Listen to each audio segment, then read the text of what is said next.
saya atas nama daripada Presiden, karena wewenang daripada yang berikan pada beliau itu. Lantas kita kumpul, ya akhirnya kita bubarkan daripada PKI tersebut.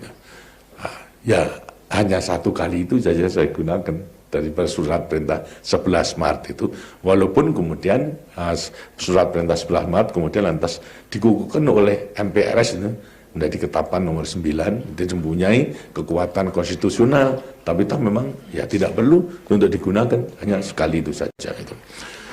Jadi ini merupakan suatu hal daripada pengalaman kita dalam rangka menghadapi bahaya daripada komunisme itu. Setelah kita bubarkan, akhirnya ya, semuanya bisa diselesaikan. Kemudian lantas pada satu saat memang beliau menunjukkan semua Baperdam dimarahi karena turut mengkonsep perintah itu. Padahal tidak ada perintah untuk membubarkan PKI, kok saya membubarkan itu.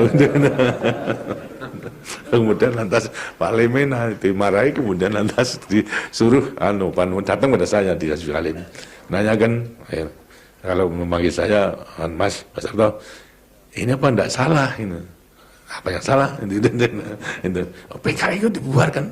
Iya, itu memang Bung Karno sudah tahu kalau saya akan PKI.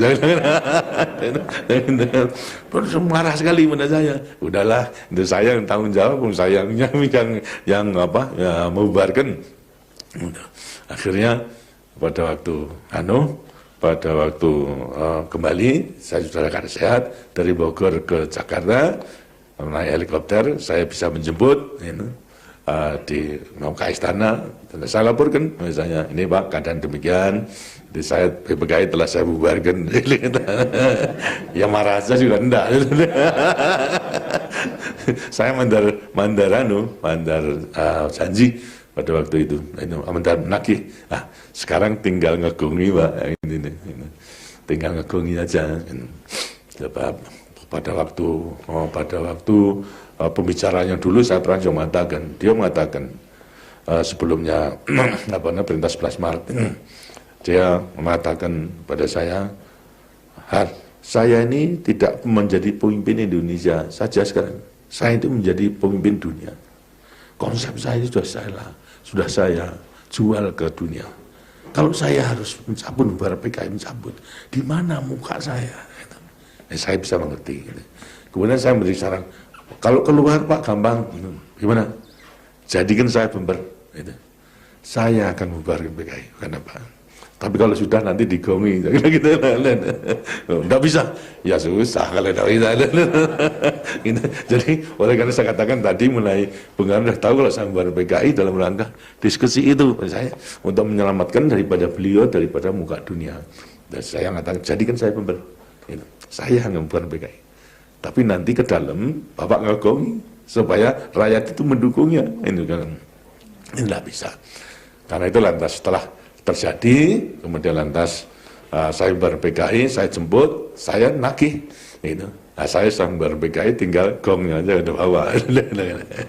Ya nanti betul disanggupi. Bulan Juni ada peringatan di Istana mengenai, kalau tidak salah Maulid Nabi berangkat itu. Maulid Nabi, saya menjemput dengan Sekretaris Militer Saudara Suryo Smono pada waktu Panglima Divisi, bekas Panglima Divisi. Lantas saya nyampaikan, Pak, ini kesempatan yang baik untuk ngagungi. Itu tidak perlu bahasa saya perintahkan itu. Untuk mengatakan bahasa nyinggung aja apa yang dilakukan oleh Harto itu saya ketahui, itu aja. Itu cukup bagi rakyat untuk nenangkan daripada rakyat itu. Ya itu. Kalau bisa tentu akan lebih menguntungkan dalam saya mengamankan beliau itu kepada rakyat. Pidato amanat, nggak keluar. Keluar. Sebentar lagi di jalanan saya tanya, Pak kalau nggak keluar, besok. Wah, susah kita. Susah. Kemudian setelah demikian, lantas mengenai MPRS meminta pertanggungjawaban jawab daripada Presiden mandataris, pembicara revolusi mengenai kejadian daripada G13 PKI itu. Dan saya berat daripada MPRS minta pertanggungjawaban jawab.